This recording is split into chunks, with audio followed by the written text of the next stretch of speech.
আসসালামু আলাইকুম সবাইকে। আশা করি সকলে ভালো আছেন। আজকে চলে যাচ্ছি ইয়ামা শোরুমে। ইয়ামা শোরুমে যাওয়ার উদ্দেশ্য আপনারা সকলে জানেন, আপনাদের প্রিয় হানিফ হোসেনের একটা বাইক চুরি হয়ে গেছে।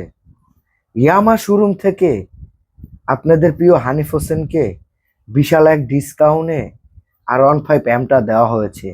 আর সেই R15 এম এর নাম্বার এসেছে, যার কারণে কাগজটা নিয়ে আমরা চলে এসেছি মিরপুরে নাম্বার বানানোর জন্য। এখানে অনেক দোকান খোঁজাখুঁজি করার পর একটা দোকান পেলাম, এখানে নাম্বার বানায়। সেই দোকানে আসার পর আপনাদের প্রিয় হানিফ হোসেন চারকোনাচ্ছে একটা নাম্বার প্লেট নিয়েছিল গাড়িতে টায়াল দেওয়ার জন্য।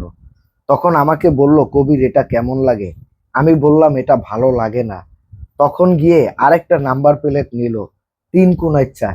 এটা দেখতে অনেক ভালো লাগে। হানিফ আমাকে যখন দেখালো, আমি হানিফকে বললাম এটাই লাগাও, এটা এই গাড়িটার সাথে খুব সুন্দর ম্যাচিং হয়েছে।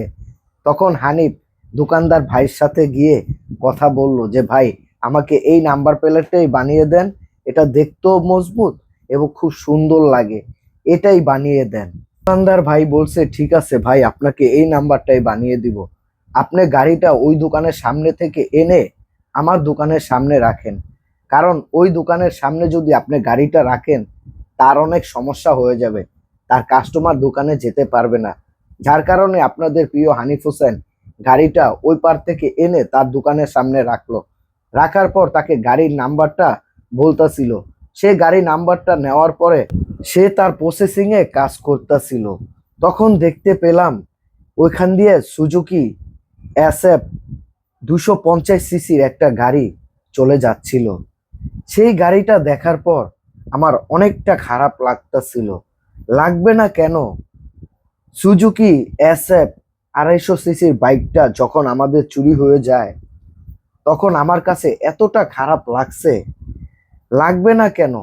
হানিফের পাশাপাশি সেই বাইকটা আমার কাছে সারাক্ষণ থাকতো। সবসময় সেই বাইকটাকে আমি খুব যত্ন করে রাখতাম।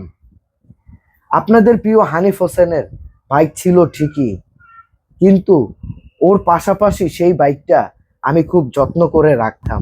নাম্বার প্লেট যখন লাগানো শেষ তখন আপনাদের প্রিয় হানিফ হোসেন এসে দেখলো নাম্বার প্লেটটা কতটা মজবুত হয়েছে। এখানে আরেকটা লোক দেখছেন যে নাম্বার প্লেটটা দেখছে, সেটা হচ্ছে আমাদের প্রিয় হানিফ হোসেনের ভালোবাসার মানুষ। তারা প্রতিনিয়ত আমাদের ভিডিও দেখে থাকে। আপনাদের প্রিয় হানিফ হোসেনের ভিডিও সব সময় এই মানুষগুলো দেখে থাকে। তারা আপনাদের প্রিয় হানিফ হোসেনকে বলে, হানিফ ভাই, আমি আপনার প্রত্যেকটা ভিডিও দেখি, আপনার ভিডিও আমার কাছে অনেকটা ভালো লাগে, যা বলে আমি কাউকে বোঝাতে পারবো না। এখানে আমাদের কাজ প্রায় শেষ, তখন তার কাজের টাকা তাকে বুঝিয়ে দেওয়া হচ্ছে। আমার এই ভিডিওর মাধ্যমে আমি অনেক রকম কথা বলেছি। কেউ যদি আমার কোনো কথায় কষ্ট পেয়ে থাকেন আমাকে ক্ষমার দৃষ্টিতে দেখবেন। আসসালামু আলাইকুম সবাইকে।